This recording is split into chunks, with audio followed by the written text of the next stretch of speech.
Hello, gentle listeners and viewers, and welcome to the first ever episode of 2021 of Prima Nerd Podcast. My name is Nisa, and I am joined, as always, by my wonderful co-host and cousin, Vela.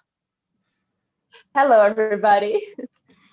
And if that wasn't enough of a hint, our first episode of this new year is about Wonder Woman. Mm-hmm. So Wonder Woman came out in June of 2017.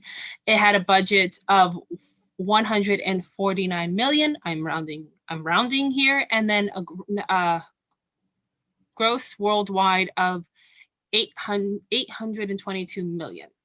It was directed by Patty Jenkins. So, what did you think of Wonder Woman? Let's talk about the first one, by the way. Just the first one. Well, for me, it's the best movie of DC universe. This new phase of the story of DC on screens. So for me, it's the best one. It's the one that I like most, and I think that is very, very, very important because it was the first movie of our generation that is a superhero that is a woman. Mm-hmm. Female superhero. So it's very, very important this because you see, Marvel doesn't have a movie. There is technically they have Elektra. They have Elektra, but it didn't really. Yeah, but it wasn't really a superhero movie. Yeah, well, I'm saying and it wasn't from the Marvel universe. No. Marvel Cinematic Universe. No, it was not. Yeah. So they will make one. It's already ready, I think. Yeah, it's ready. It was supposed to come out in November. Was it November? Yeah. Or November. Either way, it was supposed to have come out. It has not yet. Yes. So DC is one step ahead on this matter. Yeah, that is very true. And it's one of the oldest female superheroes, right? Came out in... Yeah. The comic book came out in She was created in 1941. Yeah, that's what it is. She was created. Yeah. Very iconic. Mm-hmm. There was a TV show in the 70s. Fun fact that I found out, there was actually supposed to be another TV series with her that came out in, I guess, the early or mid 2000s. But the pilot never got to see the light of day. And the fun fact about the pilot never got to see the light of day. And it was with the actress. It was called Wonder Woman. Was it a TV movie, or it was supposed to be a series, whatever it is. It never got to see the light of day. And what's fun about it is that there's an actor in it, plays a detective, who would later on be in the Wonder Woman movie, but would be in the second Wonder Woman movie. He has played a lot of great characters. But this new one? Yeah, he's in the second one. This actor was in the Wonder Woman TV show movie and now is in the second one. You know him as two other very iconic characters. One is from, they're both from TV shows. One is a very successful TV show going on now. The villain, the Maxwell Lord. Yeah, Pedro Pascal plays was in the TV movie or series or whatever it was supposed to be, and then he is now several years later is plays a villain in Wonder Woman. So I thought that was cool. His destiny. It was his destiny to be on Wonder Woman somehow. I mean, he did play there was another movie where he had a lasso. So say it. So maybe there was something in his destiny. There's written on the stars. Yeah. So there you go. Written in the stars. Nice pun. So yeah, so I just thought that was interesting. So they tried to recreate them. Wonder Woman has been in the works of coming out at some phase. I've heard a lot about it, right? There was like I think in the 90s, they wanted to remake it. And I think they wanted at some point Joss Whedon to be involved, who directed Avengers. And he's also worked on Justice League, and he's done Buffy and Angel and Firefly, and the list goes on and on. But he at one point was attached to direct it. And then they also wanted Lucy Lawless, who is famous for playing Xena Warrior Princess. They all fell through. And then this conversation, I've heard about them wanting to make Wonder Woman into a movie for many, many years. And then finally in 2017, it happened. Oh, yeah. So, and was a success. Yeah, which was very, very important, which I think is actually really annoying. There's a meme I saw. She's a comedian. I forgot her name at the moment, but where she's basically saying that it's not the gist of it is how unfair it is that a female superhero movie has to be successful in order for them to be made more. But a male superhero-led movie can crash and burn and people will still continue to go see them. But it's true. It's true. It is true. But it's the same thing with like Black Panther, for example, where it had to be successful for the same reasons as a female-driven superhero. It was like, that shouldn't be the case, you know? Like it should be allowed to be good or bad, but still not affect if it's worth showing or having that. Just because one movie did bad doesn't necessarily mean that there's not, because there's tons of movies that are not that good, but people still go see them. People still love these actors. People will still go see them if this actor is attached to it. Or if this is the superhero, they'll see other versions of the same superhero. It's fine. But if it's a female, it has to do well the first try. Yeah. It's like the Deadpool. That was horrible in Logan. Or at Wolverine's Origins. Origins. And then they made a movie just about him. Even like the fail of the first Deadpool. But Deadpool was completely. That wasn't a good version of Deadpool. Like they cut the whole thing about him is he has his tagline is the merch with the mouth, and they made him they sewed up his mouth. So it's like he was never going to be good, you know. Like it wasn't. Yeah. I just started laughing because I remember the little the figurine that they showed in Deadpool. Oh, that was funny. Yeah, but. As you were saying, the movies with woman or spirit that is woman or Black people or all the same. Woman of color, a person of color that's not white. They have to. As I knock into my desk, I'm sorry. As I knock into my desk, they are supposed to be perfect in order to prove that it's worth to do a movie. Yeah, and it's ridiculous. It's ridiculous. If it's a good character, it's a good movie. Yeah. Or it could be a bad one. Necessarily mean that this. It's like saying it's the same thing as stereotypes, right? Creating a stereotype for a culture, for a this, for whatever it is, and saying, this is the only way that they are. Like for example, all Brazilians know how to samba. All Brazilians love soccer. Exactly. I think I can samba. I can fake it. And this happens a lot. It's like, oh, Brazil. So you have been on a beach every day. But no, I don't even live in a state that has a beach. Sea, you know. You're surrounded by land. You're like trapped inland. You're nowhere near the beach. With my town is known because of the mountains, not the sea. Yeah. Also, what does Minas Gerais mean? It means like it doesn't have to do with minings, like mines, not mountains and mines. Yeah, it doesn't have anything to do with the sea. Mines. Yeah, mines because of the gold. Yeah. Gold and stones that we had here. Exactly. It's a mining. It's basically a mining. It's all this gold. It's on Europe now, probably. But what I'm saying is that the name of the state basically says this is a mining state. Exactly. There is no sea. It's a mining state. If we're talking about Hunger Games, we'll be like, it's like District 12 because we're the mining. we're still like District 12 because it's mining. But you get the point. It's very but you would assume that there are stereotypes. It's a big country. Yeah.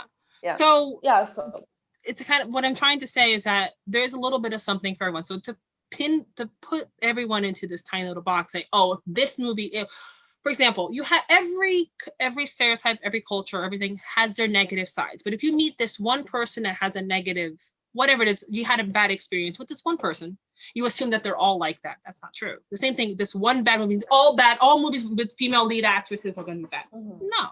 Yeah. So the female movies can be just a movie, just for entertainment. Has to have a story, has to have a deep moral whatever thing on the story, or has to have a message, or to defend the cause of the feminism. It can be just a good movie. Bella, no, come back. You froze. Come back. With the men is different because it can be anything, and people will still watch and still think it's worth the money to invest. No, yeah, you're right. Now, that is not the case with Wonder Woman. I thought it was a great movie. It was one of the best. I mean, the bar isn't set very high. I feel really bad saying this because I don't want to be harsh or cruel or mean, but in my personal opinion, but it's true. Most people who I've spoken to have this opinion. DC in general, the standards weren't that high for it to do well. Yeah. I don't know what it is that DC I think what they're trying to do is live up to what Marvel did instead of being their own thing. I don't know. There's a disconnect somewhere, and I'm not going to speak to it because I'm not an expert, but there's a disconnect somewhere because these are very prominent, very well-known characters. DC wasn't struggling like Marvel was, yet Marvel is doing a better job. So I don't know where the disconnect happened, but there is a disconnect. With that being said, I still wanted to promote Wonder Woman because I knew that Wonder Woman had to succeed. It had to do well in the box office. It had to do well because unfortunately that is a reality that we live in. I would love to get to a point where we can talk about a movie being a great superhero movie or being great without having to say it was a female driven. No, it was a movie. It was a superhero movie and that's what it is. But we haven't gotten there yet. But I'm waiting for this day. Yeah. And then, but either way, it was a great movie. I remember loving this movie. I remember it was that, and I remember thinking I thought it was like maybe the best superhero movie. Like I felt like it was compared to everything else DC did. I'm like, it doesn't count as a DC movie. It's on its own level. The same way I feel about Shazam. I think Shazam and Wonder Woman to me are very on a different level than the rest of the DC movies, because there are times when I was watching Shazam as I was watching Wonder Woman, where I was like, oh right, this is a DC movie. Because forgot. Oh my God, it's so good that I forgot about it. Yeah, basically. It had something like, for example, especially if you look at Shazam had comedy, which is something that you don't see in the other superhero movies, right? They're very much like especially like Man of Steel was like trying to be very serious. And I'm like, dude, this is not a character. Like, what are you trying to make him? Batman? He's not the same tone. They're very different. Like, there's one thing I like about the Arrowverse, right? If you look at just the lighting of the different shows. Arrow is darker, Flash is bright and happy, so is Supergirl. Then you have Batwoman again, which is darker. And then you have Legends of Tomorrow, which is kind of a mixed bag of camp, of being very campy and very crazy and going everywhere. But they have their distinctive tones. Like, they did their TV shows very well. Like, the characters mesh and all live in one world, which is what Marvel does very well. But they have their own tone. Like, Arrow is darker, Flash is lighter, Supergirl's supposed to bring, they're both supposed to bring message of hope. And then all these different layers. And that is something that Wonder Woman and I'm going to say Shazam did well. They had their tone. They had very distinctive tones of saying this movie lives in this world, but it's a different tone. It doesn't have that trying to live to the expectations of the other. Yeah.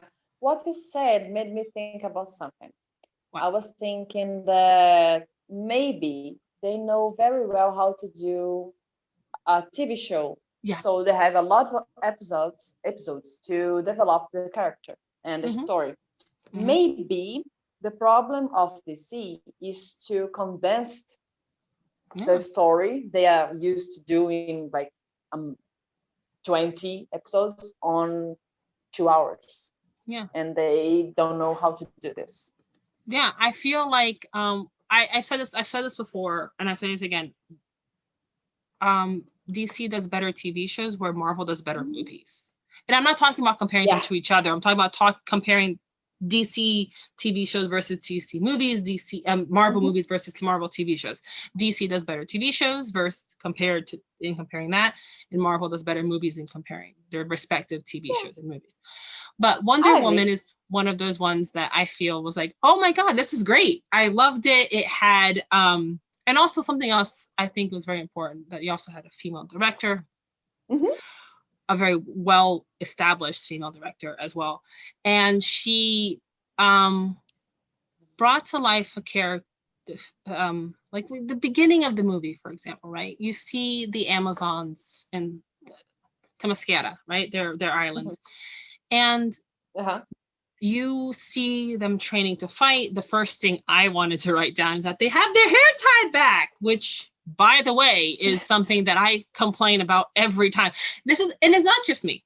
I see memes about this. I see people talking about things that are not believable in movies. The hair, heels and the hair not being tied back are the biggest things that people say, like, who the hell is running in heels? Agreed. No woman would wear heels to fight. Just saying. Exactly. And then like no woman would have their hair down like we have now to fight.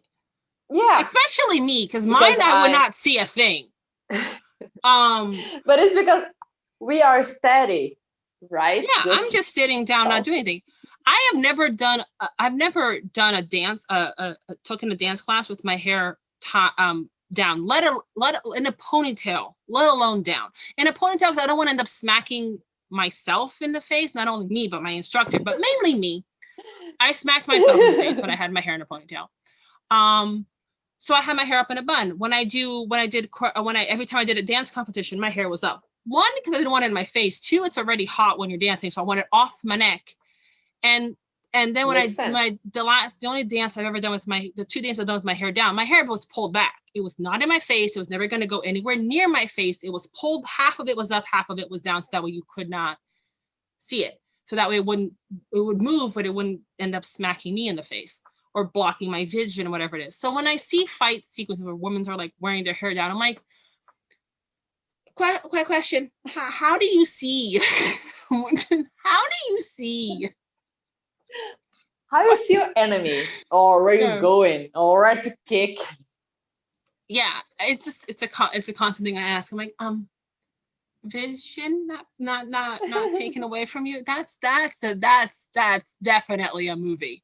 But you don't see that here. You have them with their hair tied back, right? Their hair, even if their hair is down, it's pushed away from their face. Yeah, that's like the one thing. The Wonder Woman hit herself with the tiara. Yeah. It's also kind of. I mean, I'll give it to them because that's also the look of the superhero. You kind of sometimes have to stay in line with what the image of the hero is. Like you kind of, I get that. I get it. I understand. It's the iconic look and you kind of have to adjust. Fine. But I love the fact that also their armor, right? They're dressed in a way that to me makes sense for women who are supposed to be taken from like ancient Greece, ancient Rome. The style of armor is very much reminiscent of what Amazons probably wore during that time. And it's not like overly sexualized. It's designed to be practical. Yes, they're wearing short skirts, but if you look at ancient Rome and ancient Greece, the men wore short skirts to fight as well. If you look at the TV show like Spartacus, they're basically wearing diapers. I mean, it was for movement, but it doesn't bother me when you see that. You go like, that makes sense. It's the time period that they're taking their clothing reference from their clothing and everything like that, and it doesn't bother me. But what I loved about the armor is that if you pay attention to it, there's some of the women have one side of their armor be skin color, flesh color. And the reason for that is two things. One, actual Amazons, or whatever it is, sometimes would actually have one breast out when they were fighting, or they would cut off the breasts of their dominant side so that way they have more movement.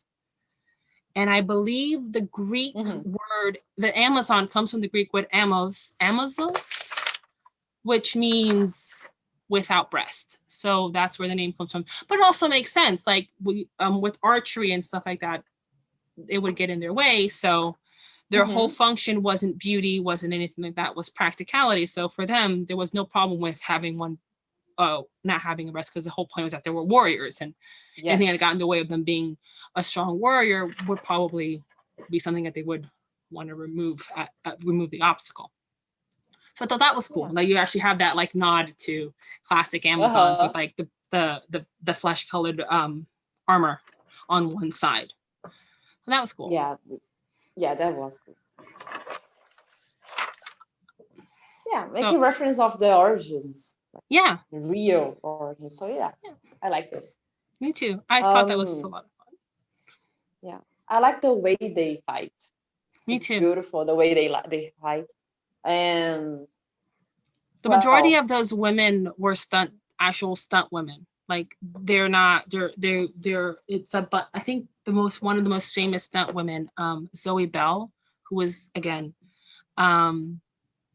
Xena Warrior Princess's stunt double for Lucy Lawless. I think she was also somewhere in this as well, because she's like they're actual like stunt women. The women you see do all the stunts for the actresses because they can't do everything. Like no actor can fully do their own stunts unless they're trained somehow, because it's dangerous. Those were the women that you saw being the Amazons in the background. Well, that makes sense, because it makes more realistic. Because more time you see them on screen, they were fighting or training. So what's the point to have actors and all the time have to use the double stunt? Like, how do you say this? Stunt doubles. Because the fights and the stunt, because it's what they do, like the falling, the fights, whatever it's called, the stunt, and that's what they had the doubles for. That's what they call the double, because they stand in for the actors, or they're stunt men and women, because they also are the ones who are doing the stunts. Okay. One other thing I want to mention. I loved it's first off, the island is beautiful, right? It was filmed in Italy, in the Amalfi Coast, and I've actually gotten to see the other side of it, which is Capri, which is on the other side of the Amalfi Coast. But it wasn't as pretty very, very close, but unfortunately it wasn't as beautiful when I went, because unfortunately it was rainy when I went. So yeah. That, or it was starting to be raining and it was sunny, and then I also got sick on the boat right there. So there's not a lot of pictures of me, because I was, not feeling too well that day. So yeah. But yeah, another thing. So speaking of that view, right? Because the first thing you see when you see that whole point of is her discovering that she's more powerful than she thinks she is, when she like does the famous like knocking her clashing or hitting her bracelets together, right? The woman like the bracelets, which then I realized when I was watching the fan event for Wonder Woman 2, that when people are doing the symbol, it looks very, very much like Wakanda Forever. And I'm like, huh. So you have two fandoms from competing comics with the same symbol. That shouldn't get confusing at all. But I thought that was kind of interesting. I was watching because they were all doing that. I'm like, I mean, it is Wonder Woman because that's what she does to like, you know, the shock thing with her bracelets. But it's really funny when you see that and you go, oh wait, another superhero has the same gesture. Okay, that's not going to get confusing. So I thought, almost expecting them to say Wakanda forever. Yeah, I saw them do that. And I'm like, oh, they're not talking about Wakanda forever. That's Wonder Woman. Okay. But, you know, it's just really funny when you stop and think and you go, and they also came out, I think, the same year too, or roughly the same year. So that's also funny. So, but what I was going to say was, so she's kind of, it was. Sorry, you paused for a second. You paused for a second. I'm like, wait, did I lose you? No, come back. So well, I just have to say that it's raining here, like raining a lot. So, I can't hear it. Sorry. So if that's any, if that helps any at all. We're doing this live, people. There's a lot to have to deal with. Or no, we're working with what we've got. Is basically what I'm trying to say. But anyway, so she runs out. She's looking at this beautiful view, and then we see Steve make his entrance. So what I liked about Steve's introduction is, one, she saves him, which is that's not it. But I like the fact that he. Oh. Now that I think about the scene, I remember about the Little Mermaid. Yeah, that's a good. I was also thinking, it made me think a little bit of Pirates of the Caribbean, slightly. Yeah. But also, but I think it's more like Little Mermaid. You're right. Little Mermaid, because the way, like, when he wakes up and looks to her, it's like it's exactly the same, like Ariel with the sun behind her. But what I like about that scene is that after they fight and he's witnessing all these women, I love his, like, I love the fact that he's like, he doesn't, one of the things I noticed too, he doesn't question that these are women warriors. His only response was, please tell me they have guns. He's not concerned that they're women fighting. They're just like, please tell me they have guns. Like, because they have bow and arrows. These men have like machinery. Please tell me we're fighting on even ground here, is what he's concerned with. He's concerned with making sure that she's okay, because he's not aware that she's a fighter, right? He's not aware that he has no knowledge that she can fight. And in that scene, she wasn't wearing armor. She was, but she was wearing practice armor. It didn't look like armor. If you weren't part of that world, you probably wouldn't realize that she's wearing armor. But, you know, he sees this person who rescues him. She doesn't have any weapons on her. I think it's just instinctively who he is, to protect others, right? Because the whole reason why he ended up crashing there is that he goes into the German camp to try to steal he takes it upon himself to steal the notebook, because he can't stand the idea of not save lives. Yeah, he has to do it. Yeah. But what I loved about that scene is that you see when Antiope dies, unfortunately, trying to save Diana, the queen, Hippolyta, is upset, and she accuses Steve of being the one to do all this. And one of the other Amazon stops will stop. If we kill him, we won't know the truth. And I wrote down in my notes was, I love the fact that they're level-headed, and instead of shoot first, ask questions later, they're like, hold on, let's find out what is going on first. You know, showing a different side of because something was wrong. Yeah, and they want to find out the truth. And they use the lasso of truth to get it out of him, but they're not torturing him. They're not trying to kill him. They're using something that's proven to get the information that they need. And that's it. And once he says the truth, they don't try to torture or anything like that. He's allowed to, he goes into a cave to take a bath, you know, like to clean himself up after, you know, literally everything that happens. So you don't feel that he's treated like a prisoner. He's not badly treated. He's not, because they got the answer that they deserve. But are they going to let him go back home? It's another story. How do they let him go back home? Another story. But what I like and then of course the cave scene happens. Yeah, and I like this scene because most Not movies... for the obvious reason. No, not for the obvious reason. I'm making a joke. That's not the reason why I like it either. Okay, he is handsome and everything, but I think the important thing of this scene is that it's not sexualized. No, it's not sexualized. Yes, it did not feel sexualized, and I feel like no, if it was the other way around and it was a woman who was naked, it would feel sexualized. Yeah, probably. But they are like, she is curious about him because the first time she sees a man. But that's not the reason why she goes to talk to him. That's not at all why she goes to see him. That's what I'm saying. Like that's why he's not sexualized. Her intention isn't to sneak a peek at how he looks. She's going there with the purpose. Exactly.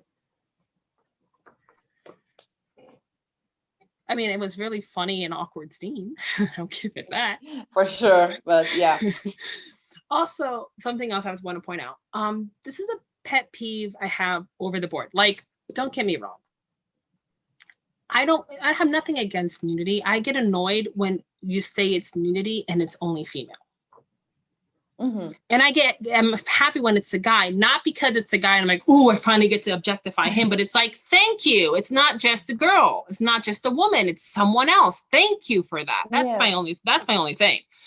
But and in this, not trying to seduce one another. No, he's not trying to seduce her by her because her seeing him naked, and she's not trying anything like that. So it was very much, and he also is like, I should not be naked right now. I just want to get dressed. Can I go now? Like he's not like, ooh, look at me. He's like, yeah, I need to clothes, right? Good. Like, and he's talking to her and they're having a conversation about the fact that he's like, my dad always said, you either do nothing or you do something. I've already tried nothing. And I like that says a lot about who his character is. Again, why he wants to protect people, why he wants to do anything. It has nothing to do with him thinking he's stronger, he's better, but he has to do something because he cannot do nothing. Yeah. And I just like the fact that they created a character, which is nice to see, which does happen, who's not toxic. A male character who's not toxic. It happens, but it's nice to see that it can happen more often. Bella? No, come back. Okay, there you are. Now you're smiling. Before you look like you were pissed at me. And I'm like, what did I say? Now you're moving.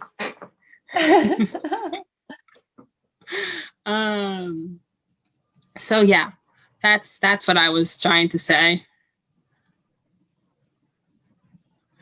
Sorry, I lost my train of thought. I was gonna say it's interesting to see a man from representing a man from 1918 not question strong women. I'm not saying that those men didn't exist during that time period, but let's face it, this is still before women had the right to vote. So to see it was nice. He's not questioning the fact that they're fighters, that they're warriors, that they're this. He just wants to get home. That's all he wants to do.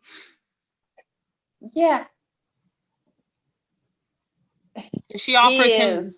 How is it in English? Prático. Yeah, practical. He's practical. He's like, I need to get home. That's what it is. Oh, this is my reality. You all are strong, fighting women. Great. How do I get home? Like, that's his objective. I need to save hundreds and hundreds or thousands and thousands, millions of people. How do I do that? Help me get to, that's what I need from you. Okay, you can. That's it. What? Say that again. You froze. Okay. I just said that, and he looks at her, say, "Oh, okay, you a woman, you can fight. Okay, that's it." She wants to go with him and help him, and she goes, "Fine, I'll help. That's great." He would have. I bet you, if they had said that we're going with you to fight, he would have said, "Great, I need your help. Let's go." And it's nice to see that he wouldn't have questioned or said, "Oh, but you can't come with me." He would have said, "You're going to help me? Wonderful. I'll take all the help I can get to achieve my goal." And I love that about him. Like, it was nice to see that type of character. Something I wrote down about the general representation of women, especially Diana, which is important, she's kind, she's vulnerable, she's compassionate, she's understanding, and she's loving. Are all things you see. She's not afraid to be vulnerable. Vulnerable does not mean that she's weak. She's understanding because she wants to understand the world around her. She has compassion because you see how her heart breaks when she sees people dying and suffering, and she sees what war really does, and it fuels her even more to do what she has to do. And she's loving, which is the whole point of her character, right? Love and the power of love and everything like that, which is supposed to be hope in it, and that's her message that she brings. Yeah. So I thought that's something you see throughout the movie, but you also see it in the other ones too. Like you see it in Antiope, who's like, you know, this badass warrior and she wants to train Diana because she needs to be trained. We need to help her. How do we protect her? Is by making sure she knows how to fight.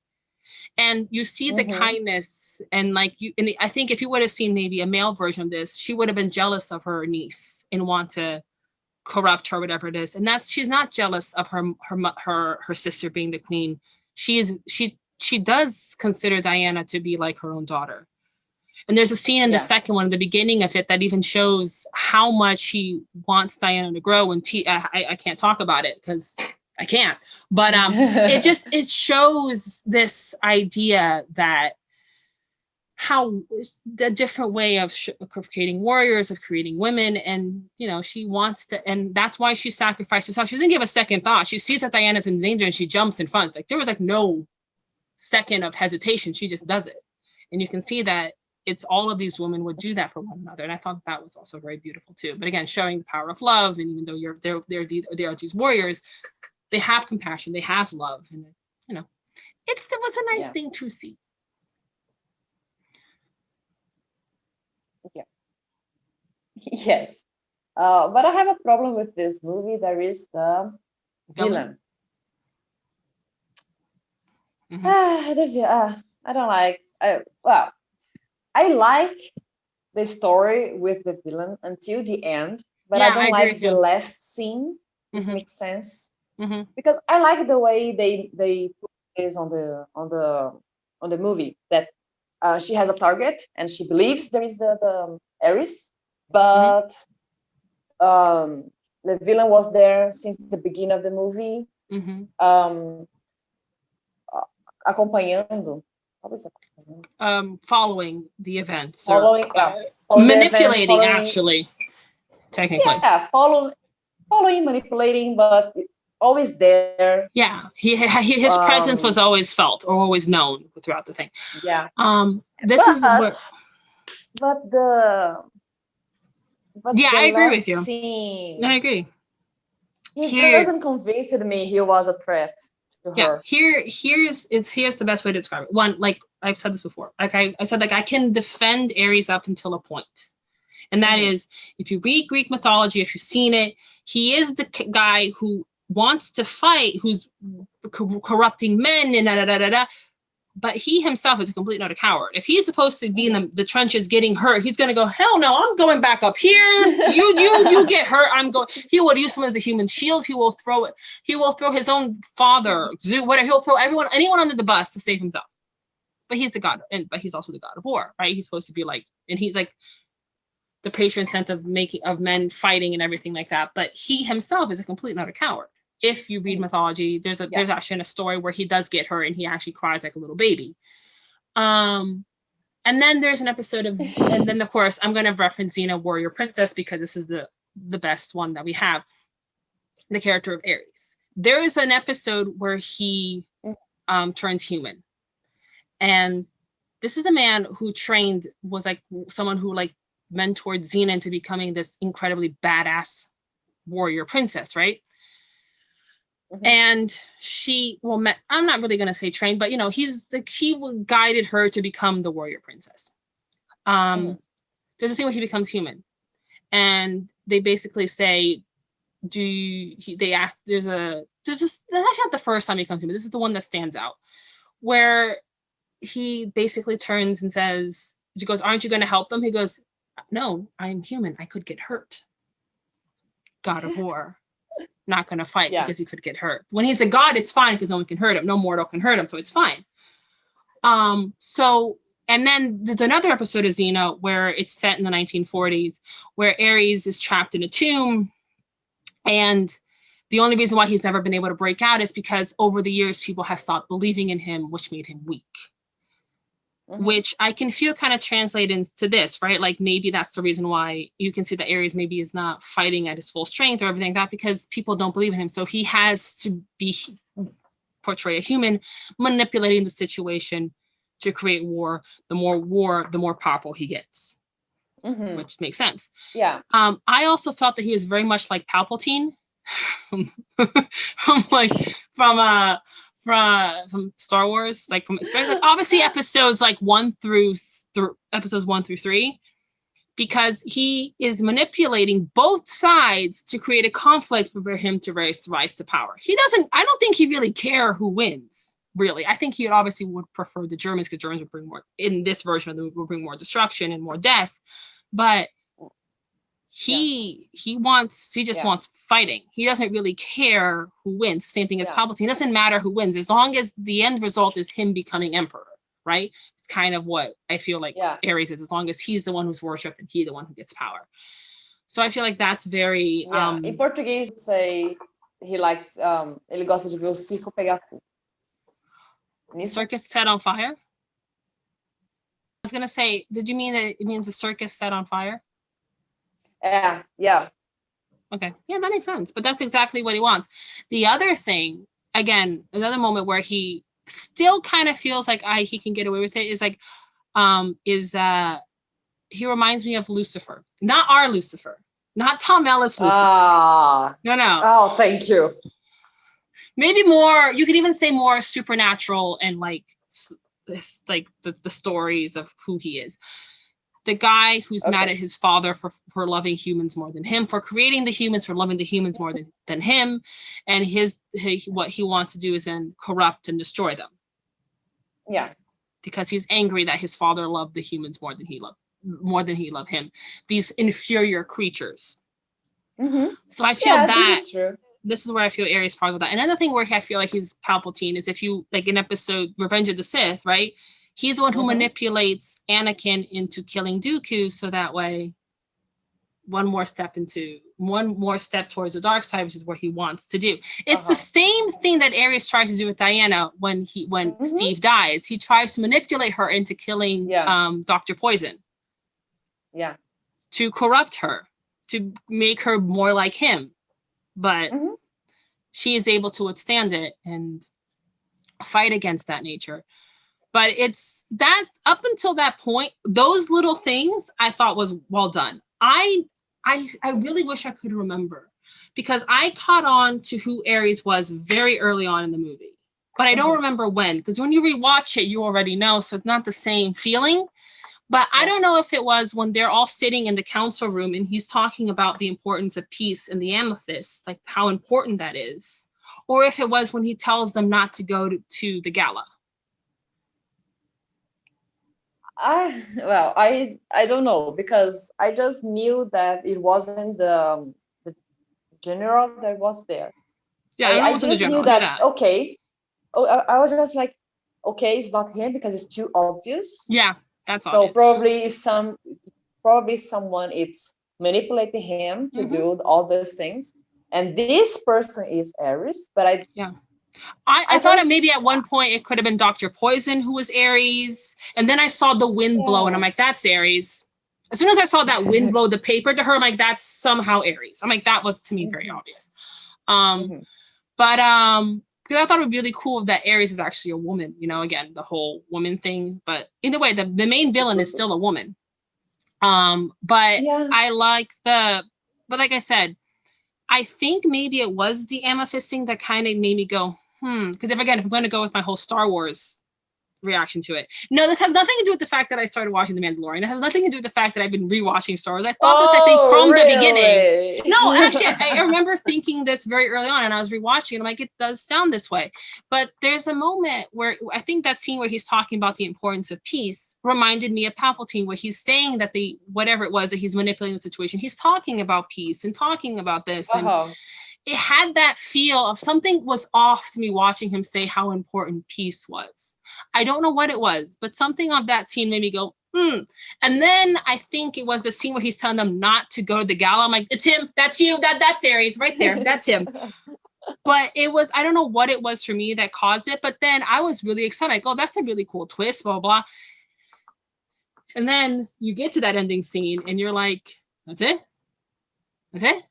That's where, this is where we... Really? This is... Aries, the god Aries is just... Because in my mind, when I think Aries, I think not Kevin Smith, the Jay and Silent Bob, Kevin Smith, the actor who played Aries on Xena, who unfortunately passed away in 2000.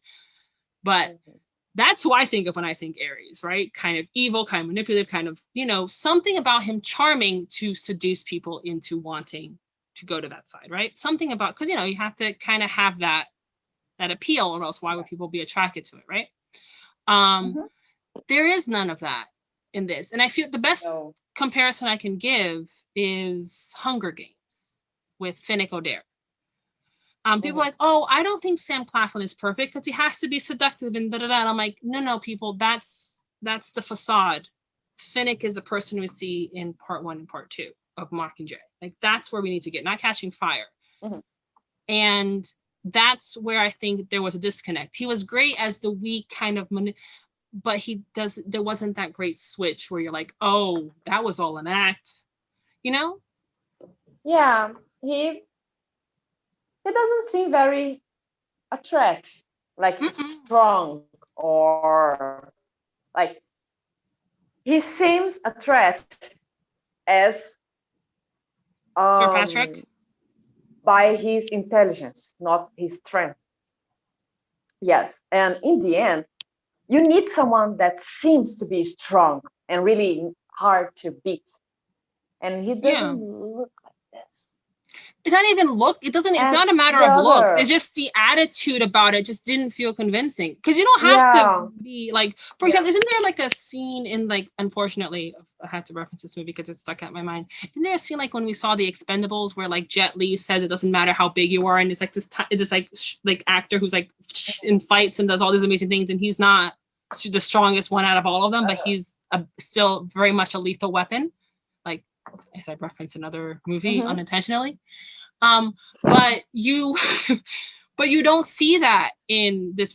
No. I think the actor is brilliant. I loved him as Lupin. He's probably done other things I've seen him in where I liked him. But first, he just didn't convince me of that switch. He completely convinced me as the manipulative Aries that's like hovering around people and manipulating them to do exactly dance puppets dance. But I didn't see the switch as convincing. Something about it was like... Yeah, exactly what I thought. And there is other detail on the end of the movie that annoys me.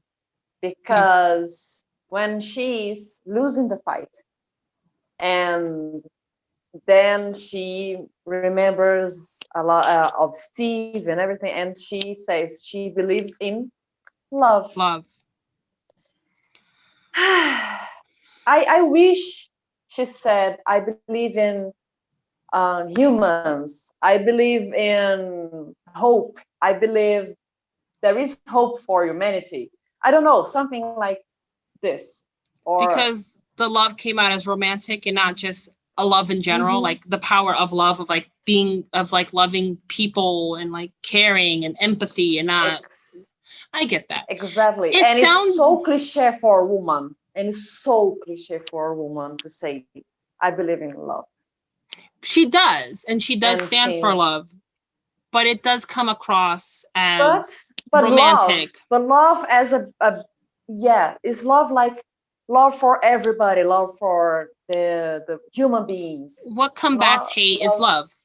That's what you're trying to say, right? Yeah, but that's what it's supposed to be. And I get where it's coming from, because I think I read somewhere, and I could be wrong because I've never read the comic books, but there's something to do with, in the version of the comic books, the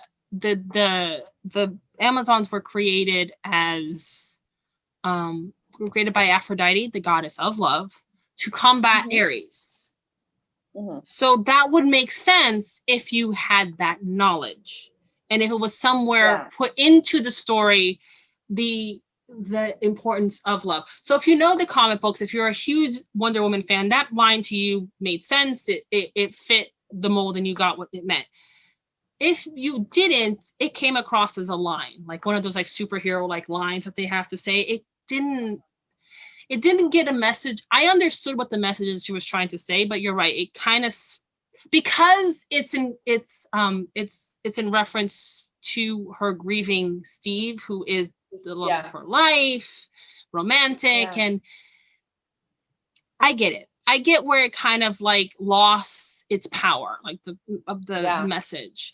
But because once I read that, I'm like, oh, that makes sense. She's the holder of like love and justice and all that, you know. But maybe she said like, I believe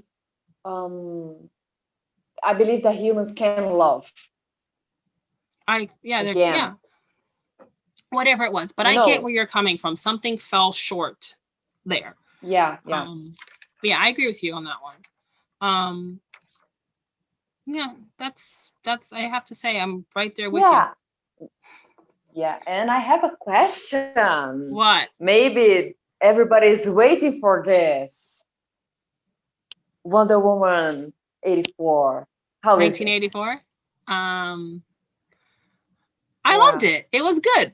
I thought the casting was great. I think I want to pronounce his name properly. I don't want to pronounce it like an American, like Pedro. I don't want to say that. It drives me nuts, and I know that it's not correct. And I don't want to say it like a Brazilian because it's not also correct either. But it's really hard to not say Pedro and say Pedro. It's really hard because I have grown up saying Pedro. Because we have a cousin with that name. Exactly. So anyway, Pedro. Yeah, I sound so Pedro. American. Pedro Pascal. You can say it. Pedro Pascal. I'm gonna fudge up this name a lot. Anyway, he's great as Maxwell Lord. Kristen Wiig is perfect as Cheetah, and of course, Gal Gadot is beautiful and like perfect as Wonder Woman. And then you have, of course, she's perfect. She's perfect. And Chris Pine is amazing as Steve. Yeah. But the casting was great. There's a lot of great actions. There's like reference to Indiana Jones. I love the fact that it's the women who are fighting. The men are kind of in the background. There's a lot of interviews with like Chris and Pedro talking about how they basically want to do full on Three Stooges because they really had no fight scenes. It's only the women. There's a part where I think Chris says, so you poke me in the eye and I do something else. But when I said that, I'm like, I really hope that you're telling Pedro to poke you in the eye and not the other way around because he's had enough eyes being stuffed in his... There's enough of fingers going towards his eyes. I think he doesn't need that anymore. Which also makes me think of an interview where where they ask him contacts or glasses, and he goes, me glasses all the way. Me putting my fingers in my eyes, and my reaction to it is, yeah, because you had such a great experience of someone else doing it. I amused myself. Great. Anyway, so and then the casting was great. There were some funny moments. It's very poignant, but I still felt something about the movie fell short. And I can't say why. I can't explain it, and I don't want to because I don't want to end up saying a spoiler. But it just something. It's like put it this way. It's exactly like you feel about for the first Wonder Woman. I felt about this one. There's a lot of great things, but there was just like this one detail to make it perfect. Yeah. But the other thing too, I do have to say, I burst out laughing, like without meaning to, because there's a moment in the movie where and Pedro Pascal's in the scene, and Maxwell Lord. And something is saying something Star Wars project. I died laughing. I couldn't stop laughing when they something, and I'm like, and I died because, of course, somewhere. But again, it's also in the 80s. So it's not really referencing like him being in Star Wars because like by this point, Star Wars was huge already. But it was just really funny to just see it it be mentioned in the middle of all of this, blah, blah, Star Wars. And I'm like, I'm sorry. It's funny. It's the same thing when like Oberon is like telling the mountain why he wants to kill him. And everything he's saying is making me think of Princess Bride and Hugo Montoya was like, you killed my father, prepare to die. And I'm like, I'm sorry. I know I'm not supposed to be laughing during this scene, but so the direct reference.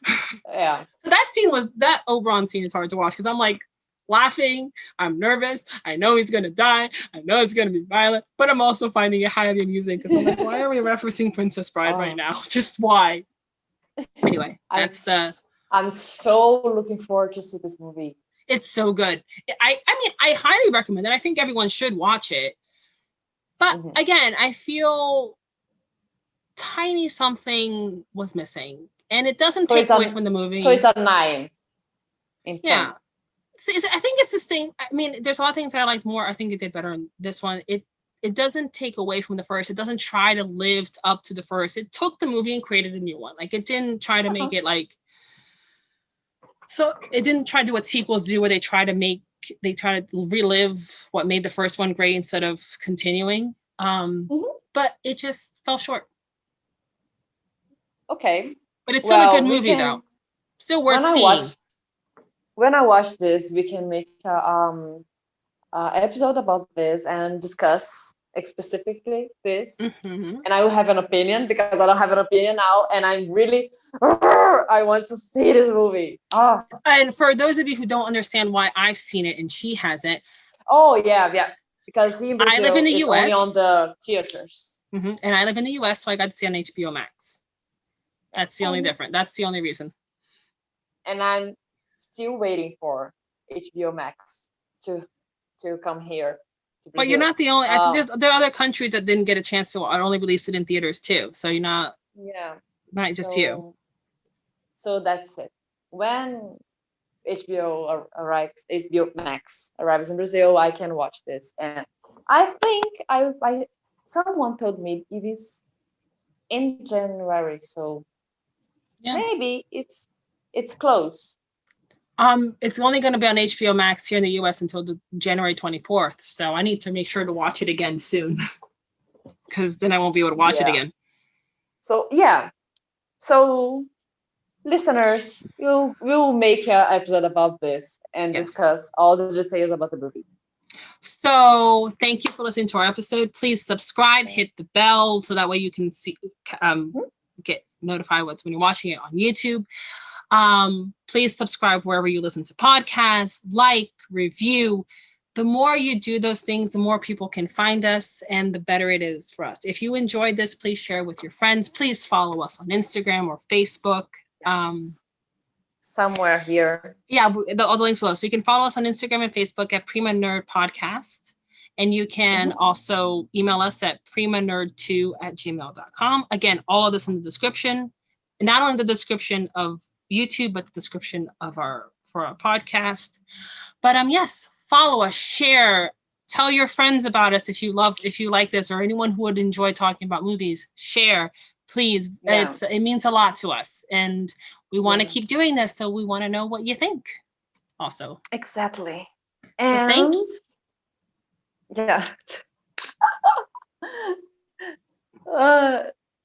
you. What? I was just gonna say thank you, but I wasn't sure if you had something else to add. No, I would just add that let's make 2021 better. Yeah. A great year. Yes. And that's it. Yes. Well, Happy New Year, and see you in 2 weeks. Bye. Yeah. Bye.